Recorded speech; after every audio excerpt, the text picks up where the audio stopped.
Good. Hello everyone. In last lecture we have studied the design of lined channel section. ठीक है, तो line channel section की designing में हमने design step तो पढ़ लिया है और जो आज जो है हमको उस पर न्यूमेरिकल करना है लाइन चैनल की डिज़ाइनिंग पे। हम लोगों ने दो तरीके के लाइन चैनल देखे, एक ट्रायंगुलर सेक्शन का होगा जो चैनल और दूसरा होगा हमारा जो एज यूजुअल जो ट्रेपेजॉइडल सेक्शन का होता है। ठीक है, तो इन चारों में जो हमने चार डिज़ाइन स्टेप था उसमें मेनली जो हमको कैलकुलेट करना है वो एरिया और पेरीमीटर देखना है, क्योंकि ट्रेपेजॉइड सेक्शन का और ट्रायंगुलर सेक्शन का जो हमारा एरिया और पेरीमीटर का इक्वेशन है वही चेंज होगा, बाकी के जो हमारे डिज़ाइन स्टेप हैं वो एज यूजुअल वैसे ही रहेंगे। ठीक है, तो जो हमारे दोनों लाइन सेक्शन है ट्रायंगुलर और ट्रेपेजॉइडल, ट्रायंगुलर सेक्शन और ट्रेपेजॉइडल सेक्शन पे हम लोगों ने जो कल पढ़ा भी था, मैं उसको थोड़ा सा रिकॉल कर दे रहे हैं कि जो हमारा ट्रायंगुलर सेक्शन है या फिर जो ट्रेपेजॉइड सेक्शन है, तो जो भी उसका कॉर्नर पोर्शन होगा, ठीक है, जैसे अगर ये हमारा कॉर्नर पोर्शन है तो इसके हम लोग जो कॉर्नर होते हैं उनको हम लोग क्या करते हैं, उनकी एफिशिएंसी को बढ़ाने के लिए यहाँ पर इस कॉर्नर को जब हम लोग लाइनिंग करते हैं तो उस लाइनिंग में क्या करेंगे, इसको थोड़ा सा कर्व्ड सेक्शन देंगे इसको। ठीक है, कर्व देंगे। जैसे मान लीजिए अगर ये हमारा ट्रेपेजॉइड सेक्शन है तो ये जो कॉर्नर हमारा यहाँ पे आ रहा है इसको हम लोग थोड़ा सा कर्व प्रोवाइड करेंगे, उसी तरीके से इस कॉर्नर पे भी कर्व प्रोवाइड करेंगे। ठीक, तो ये जो हम लोग कर्व प्रोवाइड कर रहे हैं, ये कर्व क्यों प्रोवाइड कर रहे हैं? कर्व प्रोवाइड करने का मतलब ये है कि हमारा जो हाइड्रोलिक एफिशिएंसी होता है उस सेक्शन का, उस पर्टिकुलर सेक्शन का, उसी को क्या करना है, हमको इंक्रीज करना है। ठीक, तो ये जो हमारा ट्रायंगुलर सेक्शन है और जो हमारा ट्रेपेजॉइड सेक्शन है, तो अभी तक जैसे कि हम लोगों ने जो इसके पहले अनलाइन चैनल का जो डिज़ाइनिंग देखा था, तो उस अनलाइन चैनल के डिज़ाइनिंग में हमने ये देखा कि हम हमेशा ट्रेपेजॉइड सेक्शन ले रहे थे, हमने कभी भी जो है हमने ट्रायंगुलर सेक्शन पे नहीं किया। ठीक, रीज़न इसके पीछे ये है कि जो हमारा ट्रायंगुलर सेक्शन होता है वो स्मॉलर डिस्चार्ज के लिए सूटेबल होता है। ठीक, और अगर हमें ग्रेटर डिस्चार्ज के लिए करना है तो हमको उसके लिए ट्रेपेजॉइड सेक्शन को लेना जो है वो ज़्यादा सूटेबल होता है।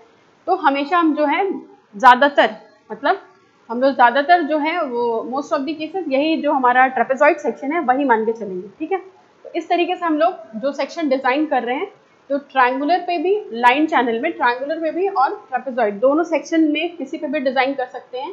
ट्रायंगुलर सेक्शन में जब स्मॉलर डिस्चार्ज होगा तब डिज़ाइन करेंगे, और जो हमारा ट्रेपेजॉइडल सेक्शन है ग्रेटर डिस्चार्ज के लिए करेंगे। अगर हमारा डिस्चार्ज जो है वो 85 क्यूबिक से ज़्यादा का है तो फिर ऐसे केस में हम लोग क्या करते हैं, ट्रेपेजॉइड सेक्शन लेके चलते हैं। ठीक, क्वेश्चन जब हम सॉल्व कर, जब हमने कल डिज़ाइन स्टेप पढ़ा था तो सबसे पहले हमने स्टेप 1 में क्या देखा कि जो हमें v की वैल्यू है, v की वैल्यू, हाँ वो क्वेश्चन में हमको लिमिटिंग वेलोसिटी जो है वो क्वेश्चन में दिया हुआ है कि क्योंकि इसमें वेलोसिटी जो है वो लिमिटिंग वेलोसिटी हमको क्वेश्चन में गिवन होगा, तो उस लिमिटिंग वेलोसिटी की वैल्यू हमको क्वेश्चन में गिवन होगी, और मैनिंग्स इक्वेशन की हेल्प से जो v is equal to 1/n r to the power 2/3 s to the power 1/2 जो मैनिंग्स इक्वेशन है उसकी हेल्प से हम लोग क्या करते हैं, यहाँ पर r की वैल्यू स्टेप 1 में जो हमारा r है हाइड्रोलिक मीन डेप्थ, उसकी वैल्यू को कैलकुलेट करेंगे। ठीक है, तो यहाँ पर जो हमको स्लोप है, बेड स्लोप, वो भी गिवन होगा, और जो v जो है लिमिटिंग वेलोसिटी वो भी गिवन होगी। दोनों वैल्यूज जो है वो हमको गिवन होंगी।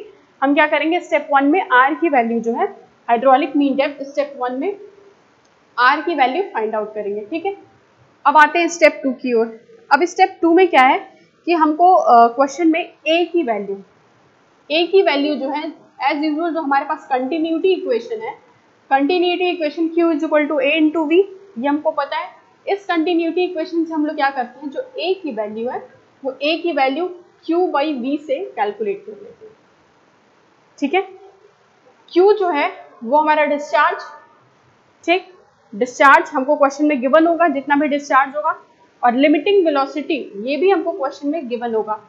तो अब हम लोग क्या करेंगे कि इस कंटिन्यूटी इक्वेशन की हेल्प से a की value, area of the cross section निकाल लेंगे, और वो हम कंटिन्यूटी इक्वेशन की हेल्प से निकालेंगे। ठीक है, ये तो हमने स्टेप 3 में निकाला। अब स्टेप 2 में निकाले, स्टेप 3 में आ जाते हैं। स्टेप 3 में हमें क्या कैलकुलेट करना है, स्टेप 3 में हम वेटेड पेरीमीटर की वैल्यू को कैलकुलेट करेंगे। ठीक है, वेटेड पेरीमीटर, तो वेटेड पेरीमीटर को हम लोग P से रिप्रेजेंट करते हैं। ठीक, और वेल नोन फॉर्मूला है वेटेड पेरीमीटर का, wetted perimeter is equals to A/R। ठीक है, तो वेटेड पेरीमीटर का हमें निकालना होगा तो A/R करेंगे। A जो A है हमारा वो area of the cross section है। Area of the cross section हमने जो यहाँ पर निकाला है स्टेप 2 में, वहां से हम लोग A की वैल्यू को फाइंड आउट करेंगे। ये जो हमारा R है ये r हमने जो स्टेप 1 में निकाला हुआ है वहां से इसकी वैल्यू को रखेंगे और फिर स्टेप 3 में हम लोग क्या करेंगे, p की वैल्यू जो वेटेड पैरामीटर है उसको कैलकुलेट कर लेंगे a/r से, ठीक। अब जो हमारा आखिरी स्टेप है स्टेप 4, स्टेप 4 में हमें क्या करना है, जो एरिया और पैरीमीटर का इक्वेशन है वो दोनों इक्वेशन हम बनाएंगे। अब एरिया और जो पैरीमीटर का इक्वेशन हम बनाते हैं उसमें अगर हमारा ट्रायंगुलर सेक्शन है तो ट्रायंगुलर सेक्शन का जो एरिया बनेगा, और ट्रेपेजॉइड सेक्शन है तो ट्रेपेजॉइड सेक्शन का जो एरिया बनेगा वही एरिया हम लोग लेंगे। तो इसलिए जब हमारे चैनल सेक्शन में अगर शेप डिफरेंट करेगा तो ये इक्वेशन भी हमारा चेंज हो जाएगा, लेकिन ये तीनों स्टेप जो है वो एज यूजुअल रहेंगे, ठीक। तो ये जो हमने डिजाइनिंग है कि इसमें हम लोग कैसे एरिया को कैलकुलेट करते हैं, ये हमने कल ऑलरेडी जो है पढ़ रखा था कि हमने इसको एक रेक्टेंगल में, ये जो पार्ट हमारा एक 2 सेगमेंट सर्कल का और ये जो है हमारे 2 ट्रायंगुलर सेक्शन, ये तो था हमारा ट्रेपेजॉइड का, ठीक है। ये ट्रेपेजॉइड के लिए हमने ये इसको बनाया था फॉर्मूला, और इसका हमने फॉर्मूला डिराइव किया था। जब हम ट्रायंगुलर सेक्शन लेंगे तो इस ट्रायंगुलर सेक्शन में अगर ये हमारा एफएसएल लेवल है, इस एफएसएल लेवल पे हमारा ये जो आएगा ये एक सर्कुलर सेगमेंट और ये 2 जो होंगे हमारे ट्रायंगल, तो यहीं पर हमारा इक्वेशन जो है ट्रायंगुलर का और ट्रेपेजॉइड सेक्शन का चेंज हो जाएगा, एरिया भी और पैरीमीटर भी। अब यहाँ पर स्टेप 4 में क्या है कि एरिया और पैरीमीटर हम जिस भी सेक्शन के लिए निकाल रहे हैं उसका पूरा इक्वेशन बनाएंगे। ये इक्वेशन जो है हमें बी और डी के टर्म में जो है एरिया का इक्वेशन आएगा, पैरीमीटर भी एज यूजुअल बी और डी के फॉर्म में आएगा, ठीक है। तो बी और डी के फॉर्म में जो भी हमारा एरिया का इक्वेशन बनेगा उसको इक्वेशन 1 मान लिया, जो पेरीमीटर का इक्वेशन बनेगा उसको इक्वेशन 2 मान लिया, ठीक है। तो एरिया और पेरीमीटर का जो हमने इक्वेशन बनाया है, अब ये जो a की वैल्यू, न्यूमेरिक वैल्यू जो हमने स्टेप 2 में निकाली हुई थी वो वैल्यू हम यहाँ रख देंगे, और जो स्टेप 3 में हमने p की वैल्यू कैलकुलेट की उस वैल्यू को यहाँ पे रख देंगे, ठीक। इक्वेशन 1 पता है, इक्वेशन 2 पता है, दोनों इक्वेशन पता है, ठीक है। 2 इक्वेशन है और 2 अननोन रहेंगे हमारे पास b और d। इस तरह से हम लोग क्या करेंगे, b और d की वैल्यू जो है कैलकुलेट कर लेंगे, ठीक है। ये जो हमारा डिजाइन स्टेप था वो डिजाइन स्टेप हमारा किसके लिए है, जो हमारा लाइंड सेक्शन है उस लाइंड सेक्शन के लिए डिजाइनिंग का पोर्शन, ठीक। अभी हम लोग क्या करते हैं, एक न्यूमेरिकल है, क्योंकि कल हमने डिजाइन स्टेप ऑलरेडी देखा हुआ है तो ये तो हमने एक थोड़ा सा ओवरव्यू दे दिया कल की चीज को रिकॉल करने के लिए। आज जो है हम लोग उस पर एक न्यूमेरिकल सॉल्व करते हैं।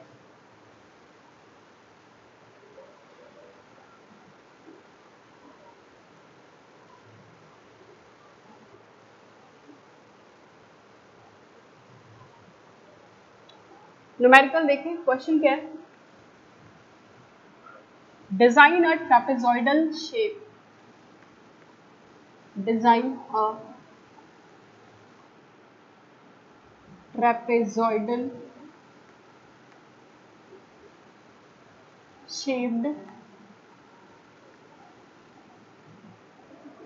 concrete lined channel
देखिए ये जो क्वेश्चन है हमारा लाइन चैनल का, बोल रहा है कि design a trapezoidal shape concrete line channel. एक हमें ट्रेपेजॉइडल शेप का एक कंक्रीट लाइन चैनल डिजाइन करना है जिसका डिस्चार्ज जो है वो 100 क्यूबिक है। स्लोप उसका हमें दिया हुआ है 25 सेंटीमीटर पर किलोमीटर, ठीक है। साइड स्लोप जो है वो हमको दिया हुआ है 1/5 हॉरिजॉन्टल इज टू 1 वर्टिकल। और कैपिटल एन जो हमारे पास मैनिंग्स कांस्टेंट है, मैनिंग्स कोएफिशिएंट की वैल्यू हमें दे रखी है 0.016 और लिमिटिंग वेलोसिटी हमें दे रखी है 1.5। तो हमें एक ट्रेपेजॉइडल शेप कंक्रीट चैनल जो है वो डिजाइन करना है, लाइन चैनल, ठीक है। तो सबसे पहले जो है हम वो वैल्यूज लिख लेते हैं जो कि वैल्यूज हमको गिवन है, ठीक है। जो हमारे पास गिवन डेटा है, तो गिवन डेटा है हमारे पास Q is equal to 100 cubic, ठीक है। S, capital S is 25 centimetre per kilometre. Side slope is 1.5 horizontal is to 1 vertical. The value of n यानी कि मैनिंग्स कोएफिशिएंट की value 0.016 and the limiting velocity is 1.5 metre per second, ठीक है। ये इतनी values जो है वो हमको गिवन है और हमको चैनल जो है हमें डिजाइन करना है, ठीक है। तो सबसे पहले क्या करते हैं कि इससे पहले कि हम स्टेप 1 पे आए, तो उससे पहले जो हमारे पास वैल्यूज हैं उनको पहले एक टर्म में लिख लेते हैं। जैसे Q की वैल्यू तो हमें मीटर क्यूब पर सेकेंड में सही दिया हुआ है, और यहाँ पे जो S की वैल्यू है वो S की वैल्यू थोड़ा सेंटीमीटर पर किलोमीटर में दिया है। तो सबसे पहले हम इसको एक बराबर एक यूनिट में इसको कन्वर्ट कर लेते हैं। तो 25 किलोमीटर हमने इसको एक वैल्यूज में ले लेना है, तो 1000 इंटू 100, ठीक है। ये जो हमारे पास S की वैल्यू आ गई वो आ गई 1/4000, ठीक। हमने इसका जो कन्वर्जन है वो सेम यूनिट में कर दिया है, क्योंकि S जो वैल्यूज है हमारे पास उसका मतलब उसकी जो कोई वैल्यूज नहीं होती है, उसका कोई यूनिट जो है साइड स्लोप जो है हम ले रहे हैं, तो उसको हमने इस सेम में कन्वर्ट कर दिया। तो यहाँ पे कन्वर्जन के बाद हमारे पास S की जो वैल्यू आ गई वो आ गई 1/4000, ठीक। अब हमारे पास सारी वैल्यूज जो हैं वो प्रॉपरली गिवन है। अब स्टेप 1 पे आते हैं। स्टेप 1 से हम इसकी डिजाइनिंग जो है वो करेंगे।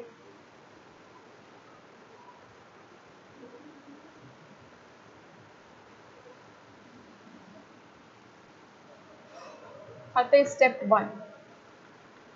सबसे पहले स्टेप 1, तो स्टेप 1 में जो है हम कैलकुलेट क्या कर रहे थे। स्टेप 1 में हमें मैनिंग्स फॉर्मूला जो है, उस मैनिंग्स फॉर्मूला से हमें क्या करना है, वैल्यू कैलकुलेट करनी है, किसकी, R की, ठीक है। तो सबसे पहले हम इक्वेशन लिख लेते हैं स्टेप 1 में। V is equal to 1/n R to the power 2/3 S to the power 1/2, ठीक।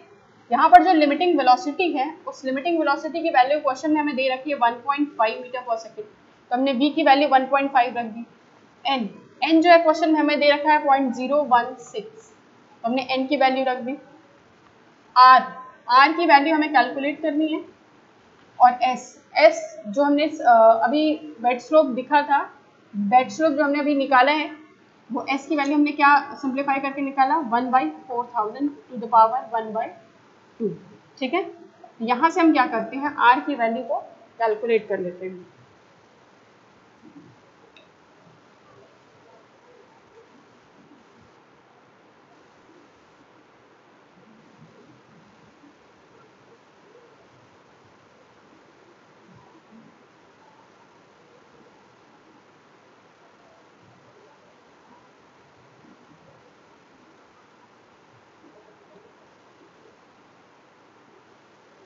यहाँ से जो हमारे पास R की वैल्यू आ रही है, हाइड्रोलिक मीन डेप्थ, ये आ गई 1.87 मीटर।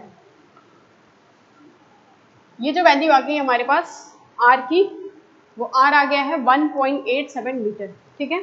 तो स्टेप 1 में हमें R की ही वैल्यू निकालनी थी और स्टेप 1 में वो वैल्यू आ गई। अब हम आते हैं स्टेप 2 की तरफ। स्टेप 2 में जैसा कि हमें पता है कि हम कंटिन्यूटी इक्वेशन का यूज करेंगे।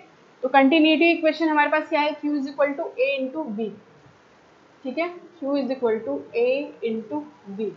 यहाँ से हम किसकी वैल्यू निकाल रहे हैं, ए की वैल्यू फाइंड आउट कर रहे हैं क्यू बाई बी से, ठीक है। क्यू जो है हमें क्वेश्चन में ऑलरेडी 100 क्यू में गिवन है, तो Q is equal to 100 divided by B, limiting velocity B की वैल्यू हमें क्वेश्चन में गिवन है 1.5। यहाँ से हम क्या करते हैं, ए की वैल्यू को कैलकुलेट कर लेते हैं। तो ये वैल्यू हमारे पास आ गई 66.67 मीटर स्क्वायर, ठीक है।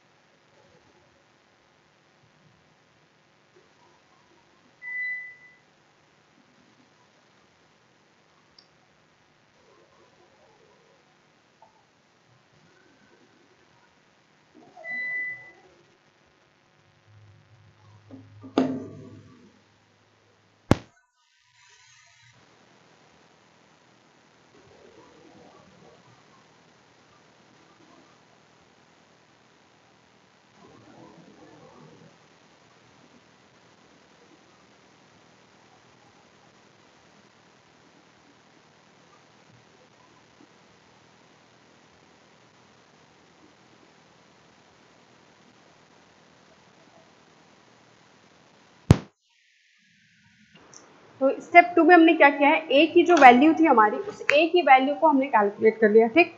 अब आते हैं हम स्टेप 3 की तरफ।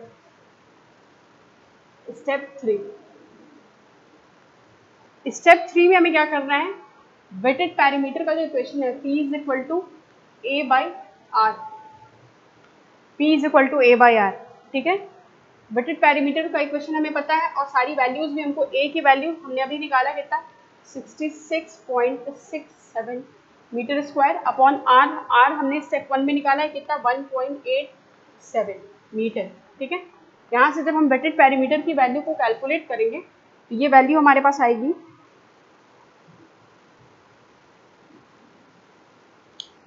ये वैल्यू आ रही है हमारे पास 35.65 मीटर, ठीक। ये वैल्यू हमारे पास P की आ गई। तो स्टेप 1, 2, 3 में हमने R, A और P की जो वैल्यू थी वो कैलकुलेट कर ली। अब हमें फाइनली जो है स्टेप 4 की तरफ मूव करना है, क्योंकि जब हम डिज़ाइन करते हैं तो हमने बहुत बार बता रखा है कि डिज़ाइन में हमेशा हम B, D और S की वैल्यू को ही मेनली कैलकुलेट कर रहे हैं, ठीक है। तो S की वैल्यू जो है हमको ऑलरेडी यहाँ पर गिवन हुई है, जो हमें मेनली जो है वो B और D की वैल्यू को कैलकुलेट करना है, ठीक है। तो B और D की वैल्यू को कैलकुलेट करने के लिए जो हमने जो टर्म्स की हमें ज़रूरत है, जैसे A और P का इक्वेशन जो हमें अभी हम बनाएंगे वो ऑलरेडी हमें ज़रूरत है, तो वो हमने वो वैल्यूज़ निकाल ली हैं। अब जो है हमारे पास जो मेन स्टेप है हमारा स्टेप 4 की तरफ जब हम जाएंगे और एरिया और पैरीमीटर का इक्वेशन बनाएंगे, उस इक्वेशन पे जब हम जाते हैं और वो सारी वैल्यूज़ जो हमें चाहिए, जिसकी हेल्प से हम लोग B और D की वैल्यू को निकालेंगे, पर उसको निकालने से पहले हमें कुछ वैल्यूज़ जो हैं वो वैल्यूज़ निकालनी पड़ेंगी। तो सबसे पहले एक काम करते हैं कि हम एक ट्रेपेजॉइड सेक्शन, जो हालांकि हमने कल आपको उसके बारे में ऑलरेडी बताया था और उसका डेरिवेशन भी बताया था, बट स्टिल एक बार फिर से देख लेते हैं उसको। अगर ये हमारा एक ट्रेपेजॉइड सेक्शन है और ये उसका FSL लेवल है, लाइन चैनल होने की वजह से यहाँ पर हमने क्या किया था, उसको कर्व प्रोवाइड किया था, ठीक है। उसी तरीके से ये भी जो था वो कर्व था, तो हमने फिर इसको डिवाइड किया था एक rectangle, two part of segment of circle, और दो जो था वो हमारा ट्राइंगल, ठीक है। पूरे सेक्शन को एक रेक्टेंगल में 2 segment of circle and 2 segment of right angle triangle, ये बन रहा है, ठीक है। अगर ये एंगल थीटा है, ये एंगल थीटा है, ये एंगल भी थीटा है, ये एंगल भी थीटा है। हमने इसका जो विड्थ था, इसकी विड्थ हमने कितनी मानी थी, b, और इसकी डेप्थ हमने क्या मानी थी, d, राइट। क्योंकि अगर हमारा कोई रेक्टेंगल है तो उसके 2 साइड्स जो होते हैं वो इक्वल होते हैं। अगर ये b है तो ये भी हमारा क्या होगा, b, और अगर ये पूरा d है तो ये भी क्या होगा, d, ठीक है। सिमिलरली ये भी जो होगा वो क्या होगा, d, ठीक। मैं इसको मिटा दे रही हूँ ताकि आपको क्लियरिटी रहे इस पिक्चर। ठीक है। अब हमने जो इम्पोर्टेंट पैरामीटर थे इसके लिए वो हमने निकाल लिया। अब सपोज हम इस सर्कल के बारे में बात करें, सर्कल का ये एक सेगमेंट है, अगर हम देखें तो हमारे पास कंप्लीट सर्कल ये होगा, ठीक है, और उस कंप्लीट सर्कल का अगर हम देखें तो ये सेगमेंट हमारे पास यहाँ पर अवेलेबल है, ठीक है। सिमिलरली ये इसी तरीके का एक सेगमेंट हमारे पास यहाँ पर है, ठीक है। तो अगर हम इसके सेगमेंट को कैलकुलेट करें तो अगर हम इसको देखेंगे ये वैल्यू हमारे पास क्या आएगी, r इंटू थीटा, अगर इसका रेडियस r है तो, ठीक है। तो r इंटू थीटा हमारा ये सेक्टर की वैल्यू आएगी, ठीक है, यानी कि इसकी पूरी वैल्यू अगर हम देखें तो r इंटू थीटा, इसकी वैल्यू देखें तो r इंटू थीटा, ठीक। उसी तरीके से ये हमारे पास क्या है, एक ट्राइंगल है, अगर ये ट्राइंगल है हमारे पास, सपोज ये हमारे पास थीटा है, ठीक है, और देखिए जिस तरीके से ये हमारे पास एक सेगमेंट है सर्कल का, तो अगर हम देखें तो ये हमारे पास एक सेगमेंट है सर्कल का, तो अगर हम इसका रेडियस अगर यहाँ पे देखें तो ये क्या है, रेडियस यहाँ पर d, तो यहाँ पर r की जगह पे क्या है, d है।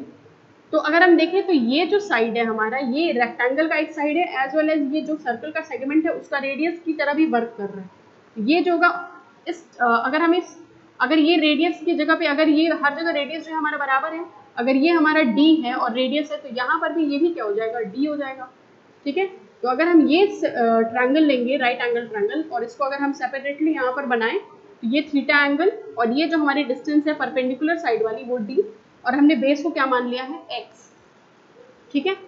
तो अगर यहाँ सर अगर हम टेन थीटा की वैल्यू को कैलकुलेट करें तो टेन थीटा बराबर हमारे पास क्या होता है, परपेंडिकुलर बाई बेस, ठीक है, परपेंडिकुलर डिस्टेंस क्या है d, बेस क्या है x। तो अगर हम यहाँ से x की वैल्यू को कैलकुलेट करें तो ये जाएगा d अपॉन टेन थीटा, ठीक है, d upon tan theta. Tan theta को हमने 1/10 थीटा को हम क्या लिख सकते हैं, कॉट थीटा, यानी कि ये जो वैल्यू आ जाएगी हमारे पास, ये क्या आ जाएगी, d कॉट थीटा।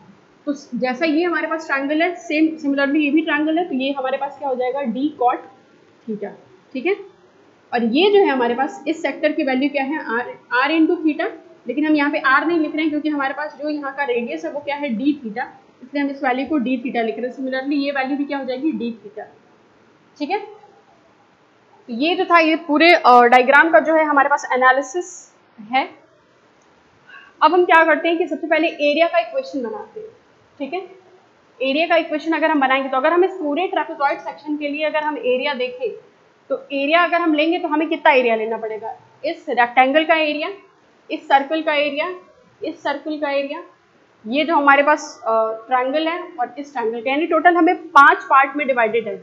एक रेक्टेंगल है, 2 part of segment of circle है, और 2 पार्ट जो है हमारे पास ट्रायंगल का है।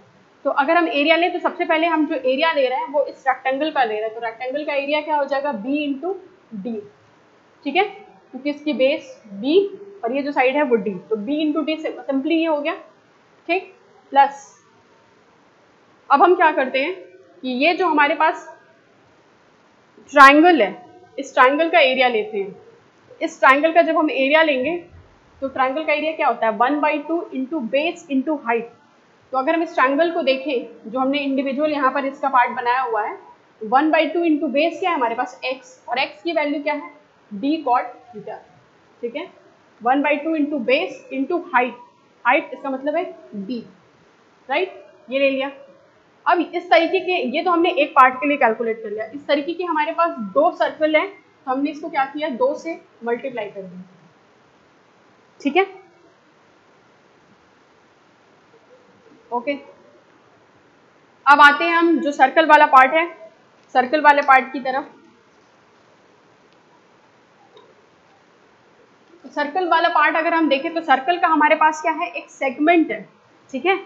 अगर हम देखें तो इस पूरे सर्कल का एरिया क्या होगा, पाई आर स्क्वायर, और उस पाई आर स्क्वायर, तो ये तो पूरे सर्कल का एरिया हो गया ना कि पाई आर स्क्वायर, अगर उसका रेडियस आर है तो यहाँ पर रेडियस क्या है d, तो इस पूरे सर्कल का एरिया क्या हो गया, पाई इंटू डी स्क्वायर, पूरे सर्कल का।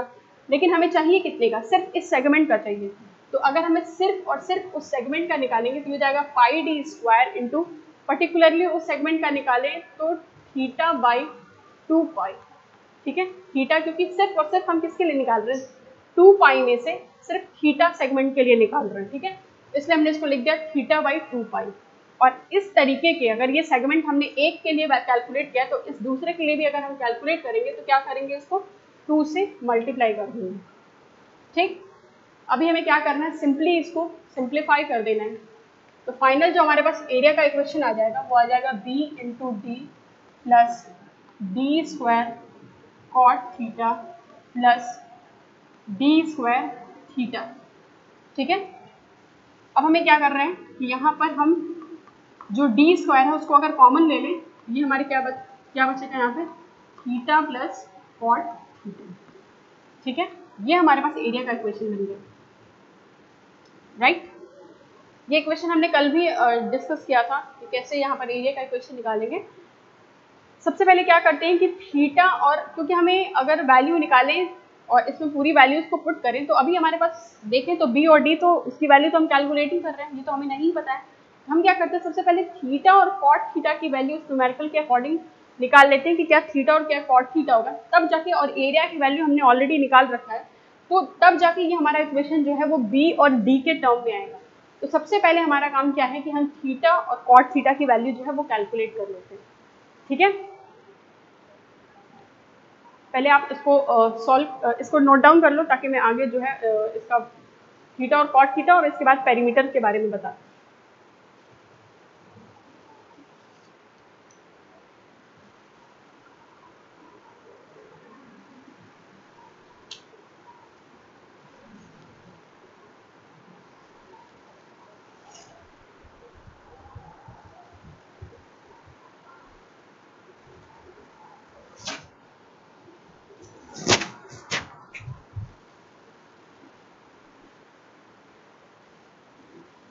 ठीक है, I am going to rub this.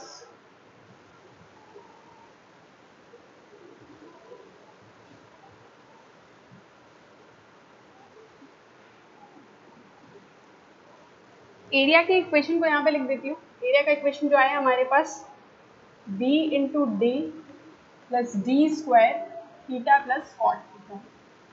ठीक है, ये इक्वेशन हमारा अभी जो हमने सिंप्लीफाई किया है वो इक्वेशन आया। सबसे पहले क्या करते हैं, क्योंकि थीटा और कॉट थीटा की वैल्यू निकालनी है तो कैसे निकालेंगे, यहाँ पर हमें एक वैल्यू दी हुई है साइड स्लोप की। साइड स्लोप है हमारा 1.5 हॉरिजॉन्टल इस टू 1 वर्टिकल का। तो हम क्या करते हैं, एक ट्रायंगल बना लेते हैं। इस ट्रायंगल में 1.5 हॉरिजॉन्टल इस टू 1 वर्टिकल। ठीक है, 1.5 ये और 1 वर्टिकल। ठीक, अगर यहाँ से अगर हम कॉट थीटा बराबर निकालें तो कॉट थीटा बराबर, क्योंकि जो टेन थीटा होता है हमारे पास, टेन थीटा की वैल्यू क्या होती है, परपेंडिकुलर बाई बेस। तो कॉट थीटा की वैल्यू क्या होगी, बेस बाई परपेंडिकुलर, यानी कि कॉट थीटा बराबर हम यहाँ पे क्या लिख सकते हैं, 1.5। ठीक है, सिंपली कॉट थीटा बराबर 1.5। और ये हमने वैल्यू कहाँ से ली, ये जो हमारे पास side slope of the channel है वहाँ से हमने इस वैल्यू को लिया है। तो कॉट थीटा की वैल्यू तो हमें पता चल गई। अब थीटा की वैल्यू हमें कैलकुलेट करनी है।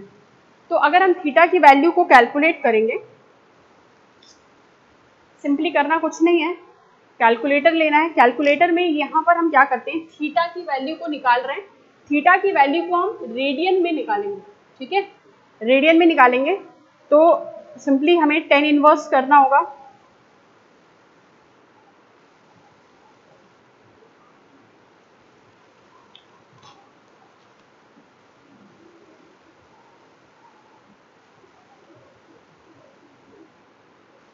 तो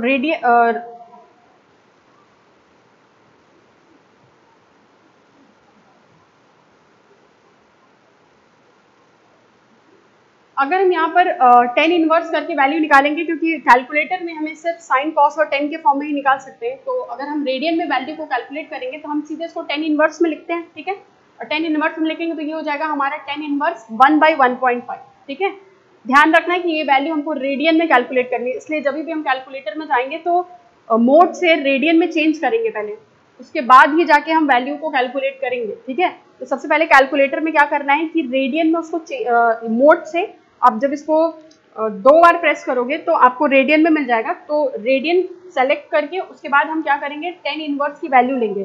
तो 10 इनवर्स 1 डिवाइडेड बाई 1.5 और हम निकालेंगे यहाँ से थीटा की वैल्यू आ जाएगी 0.588 रेडियन।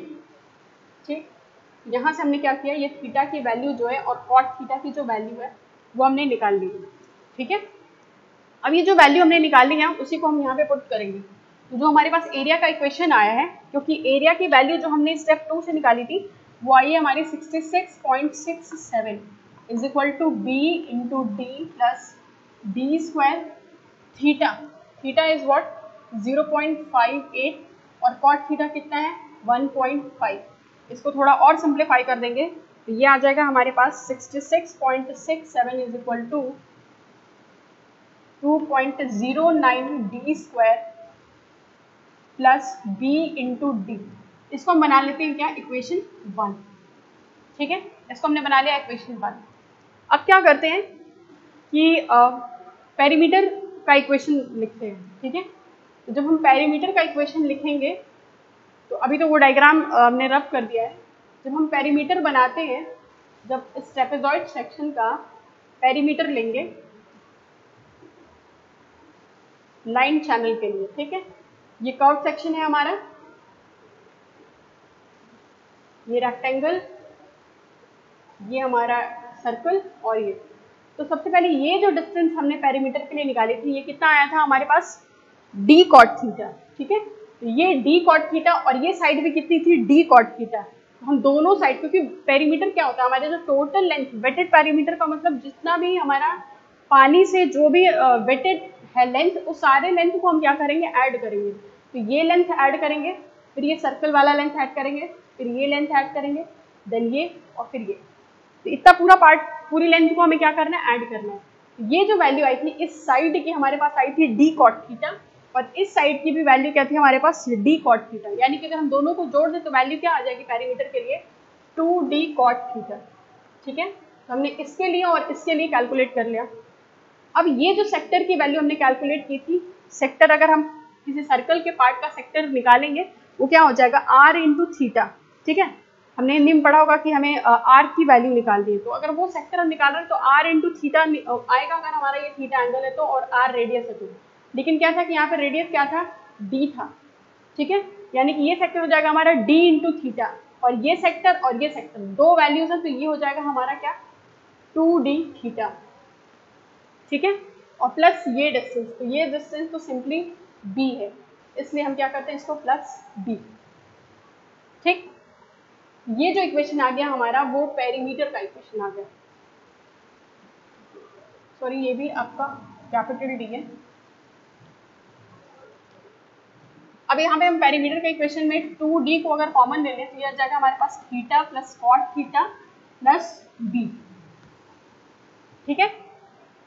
पेरीमीटर का जो वैल्यू है, पेरीमीटर की वैल्यू हमने स्टेप 3 में निकाली थी, आई थी 35.65, ठीक, is equal to 2 into D, theta 0.58, cot theta 1.5 plus B, ठीक है। यहाँ से जो वैल्यू है हमारी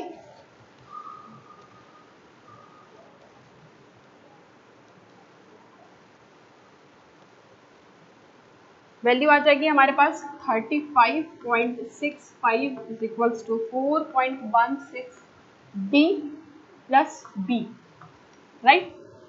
इसको क्या करते हैं हम इक्वेशन 2 बना लेते हैं क्योंकि हमने पेरीमीटर का इक्वेशन निकाला। अभी हम क्या करते हैं यहाँ पे b is equals to, b के फॉर्म में लिखते हैं इक्वेशन को, b is equal to 35.65 minus 4.16 D, ठीक है। इसको बना लेते हैं इक्वेशन 3, ठीक।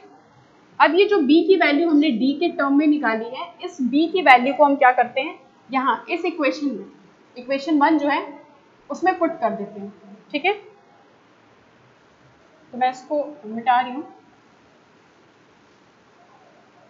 Putting the value of b in equation 1,